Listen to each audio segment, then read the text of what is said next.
আজকের গল্প রবীন্দ্রনাথ ঠাকুরের ছুটি। বালক দিগের সর্দার ফটিক চক্রবর্তীর মাথায় চট করিয়া একটা নূতন ভাবোদয় হইল। নদীর ধারে একটা প্রকাণ্ড শালকাষ্ঠ মাস্তুলে রূপান্তরিত হইবার প্রতীক্ষায় পড়িয়াছিল। স্থির হইল সেটাকে সকলে মিলিয়া গড়াইয়া লইয়া যাইবে। যে ব্যক্তির কাঠ আবশ্যককালে তাহার যে কতখানি বিস্ময়, বিরক্তি এবং অসুবিধা বোধ হইবে তাহাই উপলব্ধি করিয়া বালকেরা এ প্রস্তাবে সম্পূর্ণ অনুমোদন করিল। কোমর বাঁধিয়া সকলেই যখন মনোযোগের সহিত কার্যে প্রবৃত্ত হইবার উপক্রম করিতেছে, এমন সময়ে ফটিকের কনিষ্ঠ মাখনলাল গম্ভীরভাবে সেই গড়ির উপরে গিয়া বসিল। ছেলেরা তাহার এই রূপ উদার ঔদাসীন্য দেখিয়া কিছুটা বিমর্ষ হইয়া গেল। একজন আসিয়া ভয়ে ভয়ে তাহাকে একটু আধটু ঠেলিল, কিন্তু সে তাহাতে কিছুমাত্র বিচলিত হইল না। এই অকাল তত্ত্বজ্ঞানী মানব সকল প্রকার ক্রীড়ার অসারতা সম্বন্ধে নীরবে চিন্তা করিতে লাগিল। ফটিক আসিয়া আস্ফালন করিয়া কহিল, দেখ, মার খাবি, এই বেলা ওঠ। সে তাহাতে আরো একটু নড়িয়া চড়িয়া আসনটি বেশ স্থায়ী রূপে দখল করিয়া লইল। এরূপে স্থলে সাধারণের নিকট রাজসম্মান রক্ষা করিতে হইলে অবাধ্য ভ্রাতার গণ্ডদেশে অনতিবিলম্বে এক চড় কষাইয়া দেওয়া ফটিকের কর্তব্য ছিল, কিন্তু সাহস হইল না। কিন্তু এমন একটা ভাব ধরিল যেন ইচ্ছা করিলেই এখনই তাহাকে রীতিমতো শাসন করিয়া দিতে পারে, কিন্তু করিল না। কারণ পূর্বাপেক্ষা আর একটা ভালো খেলা মাথায় উদয় হইয়াছে, তাহাতে আর একটু বেশি মজা আছে। প্রস্তাব করিল, মাখনকে শুদ্ধ ওই কাঠ গড়াইতে আরম্ভ করা যাক। মাখন মনে করিল ইহাতে তাহার গৌরব আছে, কিন্তু অন্যান্য পার্থিব গৌরবের ন্যায় ইহার আনুষঙ্গিক যে বিপদের সম্ভাবনা আছে তাহা তাহার কিংবা আর কাহারও মনে উদয় হয় নাই। ছেলেরা কোমর বাঁধিয়া ঠেলিতে আরম্ভ করিল। মারো ঠেলা, হেইয়ো, সাবাস জওয়ান, হেইয়ো। গড়ি এক পাক ঘুরিতে না ঘুরিতেই মাখন তাহার গাম্ভীর্য, গৌরব এবং তত্ত্বজ্ঞান সমেত ভূমিসাৎ হইয়া গেল। খেলার আরম্ভেই এইরূপ আশাতীত ফললাভ করিয়া অন্যান্য বালকেরা বিশেষ হৃষ্ট হইয়া উঠিল। কিন্তু ফটিক কিছু শশব্যস্ত হইল। মাখন তৎক্ষণাৎ ভূমিশয্যা ছাড়িয়া ফটিকের উপর গিয়া পড়িল, একেবারে অন্ধভাবে মারিতে লাগিল। তাহার নাকে মুখে আঁচড় কাটিয়া কাঁদিতে কাঁদিতে গৃহাভিমুখে গমন করিল। খেলা ভাঙিয়া গেল।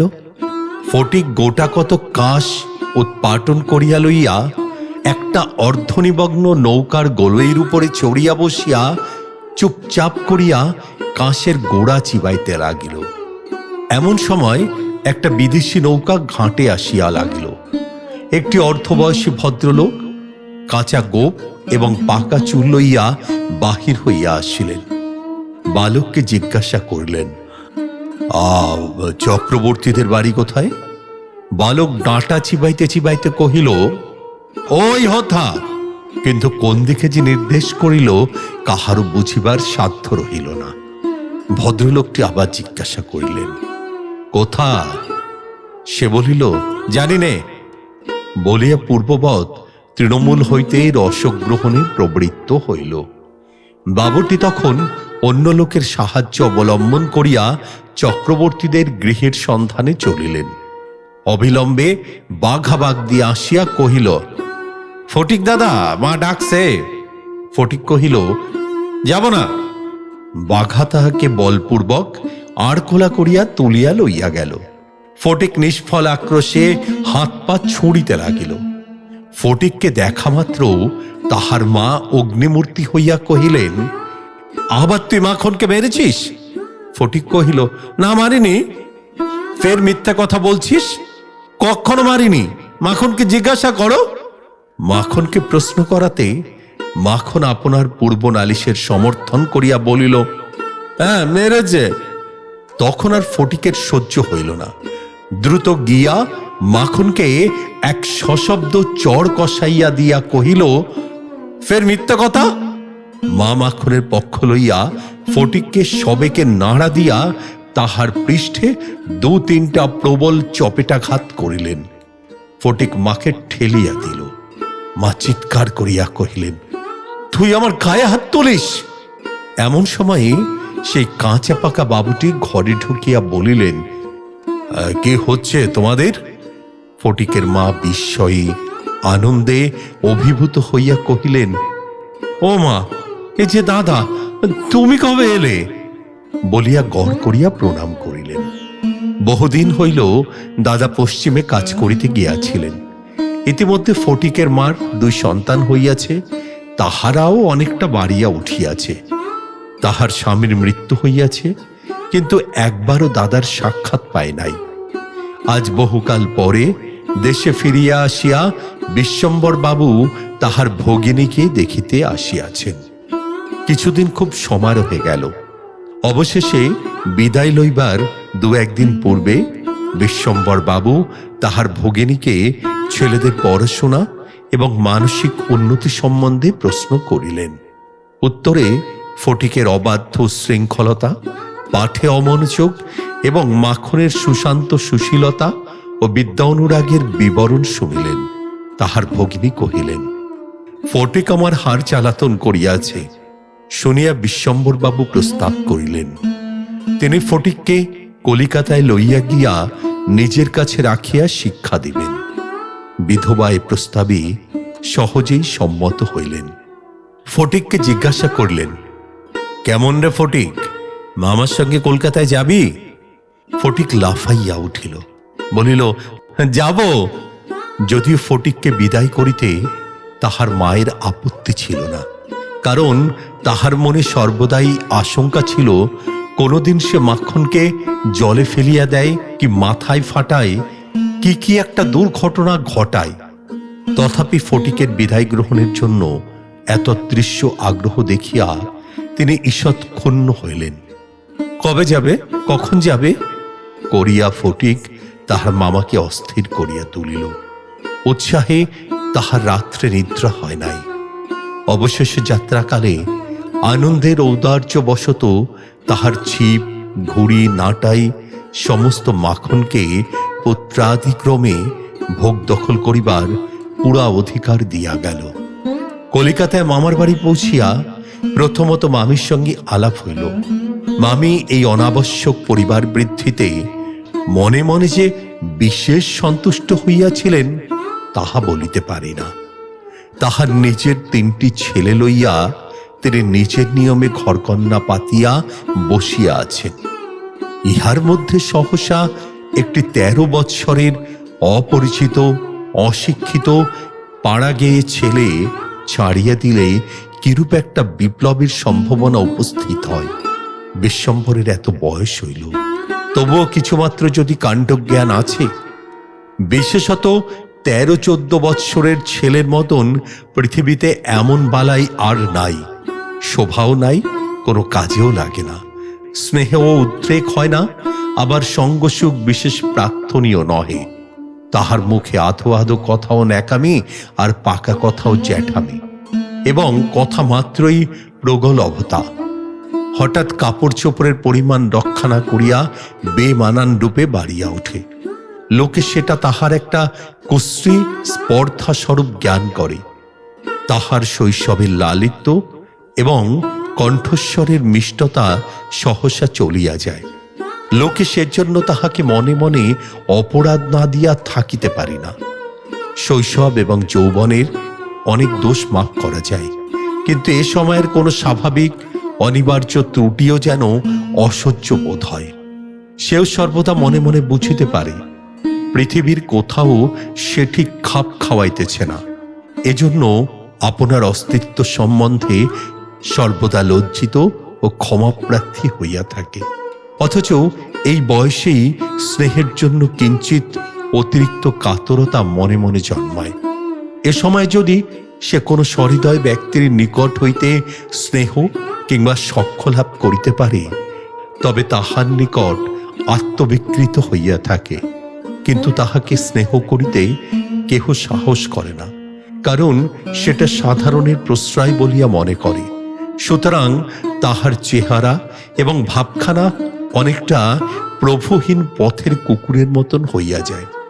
অতএব এমন অবস্থায় মাতৃভবন ছাড়া আর কোনো অপরিচিত স্থান বালকের পক্ষে নরক। চারিদিকের স্নেহশূন্য বিরাগ তাহাকে পদে পদে কাঁটার মতন বিধে। এ বয়সে সাধারণত নারী জাতিকে কোনো এক শ্রেষ্ঠ লোকের দুর্লভ জীব বলিয়া মনে ধারণা হইতে আরম্ভ হয়। অতএব তাহাদের নিকট হইতে উপেক্ষা অত্যন্ত দুঃসহ বোধ হয়। মামির স্নেহহীন চক্ষে সে যে একটা দুর্গ্রহের মতো প্রতিভাত হইতেছে, এইটাই ফটিকের সবচেয়ে বাজিত। মামি যদি দৈবাৎ তাহাকে কোনো একটা কাজ করিতে বলিতেন, তাহা হইলে সে মনের আনন্দে যতটা আবশ্যক তার চেয়ে বেশি কাজ করিয়া ফেলিত। অবশেষে মামি যখন তাহার উৎসাহ দমন করিয়া বলিতেন, ঢের হয়েছে, ঢের হয়েছে, ওতে আর তোমার হাত দিতে হবে না, এখন তুমি নিজের কাজে মন দাওগে, একটু পড়োগে যাও, তখন তাহার মানসিক উন্নতির প্রতি মামির একটা যত্ন বাহুল্য তাহার অত্যন্ত নিষ্ঠুর অবিচার বলিয়া মনে হইত। ঘরের মধ্যে এইরূপ অনাদর, ইহার পর আবার হাঁপ ছাড়িবার জায়গা ছিল না। দেয়ালের মধ্যে আটকা পড়িয়া কেবলই তাহার সে গ্রামের কথা মনে পড়িত। প্রকাণ্ড একটা ধাউস ঘুড়ি লইয়া বো বো শব্দে উড়াইয়া বেড়াইবার সেই মাঠ, তাইরে নাইরে না করিয়া উচ্চস্বরে স্বরচিত রাগিনী আলাপ করিয়া অকর্মণ্যভাবে ঘুরিয়া বেড়াইবার সেই নদী তীর, দিনের মধ্যে যখন তখন ঝাঁপ দিয়া পড়িয়া সাঁতার কাটিবার সেই সংকীর্ণ স্রোতস্বিনী, সেই সব দলবল, উপদ্রব, স্বাধীনতা এবং সর্বোপরি সেই অত্যাচারিণী অবিচারিণী মা অহর্নিশি তাহার নিরুপায় চিত্তকে আকর্ষণ করিত। জন্তুর মতন এক প্রকার অবুঝ ভালোবাসা, কেবল একটা কাছে যাইবার অন্ধ ইচ্ছা, কেবল একটা না দেখিয়া অব্যক্ত ব্যাকুলতা, গোধূলি সময়ের মাতৃহীন বৎসের মতন কেবল একটা আন্তরিক মহামা ক্রন্দন, সে লজ্জিত শঙ্কিত শীর্ণ দীর্ঘ অসুন্দর বালকের অন্তরে কেবলই আলোড়িত হইত। স্কুলে এত বড় নির্বোধ এবং অমনোযোগী বালক আর ছিল না। একটা কথা জিজ্ঞাসা করিলে সে হাঁ করিয়া চাহিয়া থাকিত। মাস্টার যখন মার আরম্ভ করিত, তখন ভারাক্লান্ত গর্ধবের মতন নীরবে সহ্য করিত। ছেলেদের যখন খেলিবার ছুটি হইত, তখন জানালার কাছে দাঁড়াইয়া দূরের বাড়িগুলোর ছাদ নিরীক্ষণ করিত। যখন সে দ্বীপ্রহর রৌদ্রে কোনো একটা ছাদে দুটি একটি ছেলে মেয়ে কিছু একটা খেলার ছলে ক্ষণেকের জন্য দেখা দিয়া যাইত, তখন তাহার চিত্ত অধীর হইয়া উঠিত। একদিন অনেক প্রতীক্ষা করিয়া অনেক সাহসে মামাকে জিজ্ঞাসা করিয়াছিল, মামা, মার কাছে কবে যাব? মামা বলিয়াছিলেন, স্কুলের ছুটি হোক, কার্তিক মাসে পুজোর ছুটি, এখনো ঢের দেরি। একদিন ফটিক তাহার স্কুলের বই হারাইয়া ফেলিল। একে তো সহজেই পড়া তৈরি হয় না, তাহার পর বই হারাইয়া একেবারে নাচার হইয়া পড়িল। মাস্টার প্রতিদিন তাহাকে অত্যন্ত মারধর অপমান করিতে আরম্ভ করিলেন। স্কুলে তাহার এমন অবস্থা হইল যে তাহার মামাতো ভাইরা তাহার সহিত সম্বন্ধ স্বীকার করিতে লজ্জাবোধ করিত। তাহারা অন্যান্য বালকের চেয়েও যেন বলপূর্বক বেশি করিয়া আমোদ প্রকাশ করিত। অসহ্য বোধ হওয়াতে একদিন ফটিক মামা মামির কাছে নিতান্ত অপরাধীর মতন গিয়া কহিল, বই হারিয়ে ফেলেছি। মামি অথরের দুই প্রান্তে বিরক্তির রেখা অঙ্কিত করিয়া বলিলেন, বেশ করেছ, আমি তোমাকে মাসের মধ্যে 5 বার বই কিনে দিতে পারি নে। ফটিকার কিছু না বলিয়া চলিয়া আসিল। সে যে পরের পয়সা নষ্ট করিতেছে এই মনে করিয়া তাহার মায়ের উপর অত্যন্ত অভিমান উপস্থিত হইল। নিজের হীনতা এবং দৈন্য তাহাকে মাটির সহিত মিশাইয়া ফেলিল। স্কুল হইতে ফিরিয়া সেই রাত্রে তাহার মাথা ব্যথা করিতে লাগিল, গা শিরশির করিয়া আসিল। বুঝিতে পারিল তাহার জ্বর আসিয়াছে।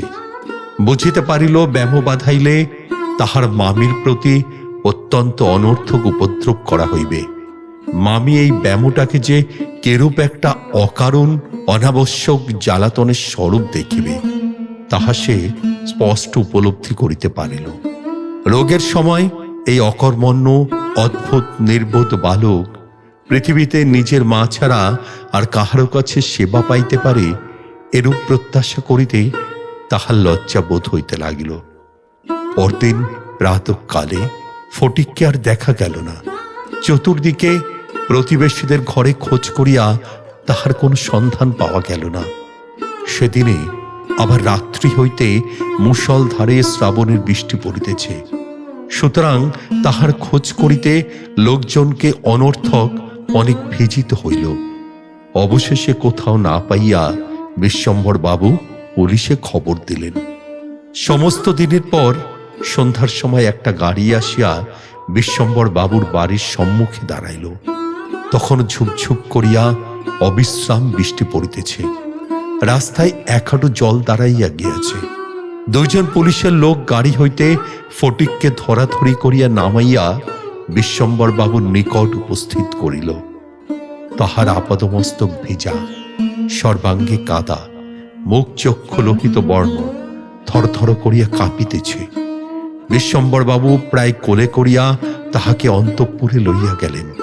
মামি তাহাকে দেখিয়াই বলিয়া উঠিলেন, কেন বাপু, পরের ছেলেকে নিয়ে কেন এ কর্মভোগ? দাও দাও, ওকে বাড়ি পাঠিয়ে দাও। বাস্তবিক সমস্ত দিন দুশ্চিন্তায় তাহার ভালোরূপ আহারাদি হয় নাই এবং নিজের ছেলেদের সহিত নাহক অনেক খিটিমিটি করিয়াছেন। ফটিক কাঁদিয়া উঠিয়া কহিল, আমি মার কাছে যাচ্ছিলাম, আমাকে ফিরিয়ে এনেছে। বালকের জ্বর অত্যন্ত বাড়িয়া উঠিল। সমস্ত রাত্রি প্রলাপ বকিতে লাগিল। বিশ্বম্ভর বাবু চিকিৎসক লইয়া আসিলেন। ফটিক তাহার রক্তবর্ণ চক্ষু একবার উন্মীলিত করিয়া কড়িকাঠের দিকে হতবুদ্ধিভাবে তাকাইয়া কহিল, মামা মামা, আমার ছুটি হয়েছে কি?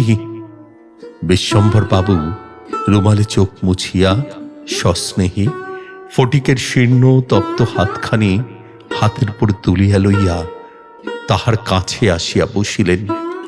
ফটিক আবার বিড়বিড় করিয়া বকিতে লাগিল। বলিল, মা, আমাকে মারিস নে মা, সত্যি বলছি মা, আমি কোনো দোষ করিনি মা, কোনো দোষ করিনি। পরদিন দিনের বেলা কিছুক্ষণের জন্য সচেতন হইয়া ফটিক কাহার প্রত্যাশায় ফ্যাল ফ্যাল করিয়া ঘরের চারিদিকে চাহিল। নিরাশ হইয়া আবার নীরবে দেয়ালের দিকে মুখ করিয়া পাশ ফিরিয়া শুইল। বিশ্বম্ভর বাবু তাহার মনের ভাব বুঝিয়া তাহার কানের কাছে মুখ নত করিয়া মৃদুস্বরে কহিল, ফটিক, তোর মাকে আনতে পাঠিয়েছি। তাহার পরদিনও কাটিয়া গেল। ডাক্তার চিন্তিত বিমর্ষ মুখে জানাইলেন, অবস্থা বড়ই খারাপ।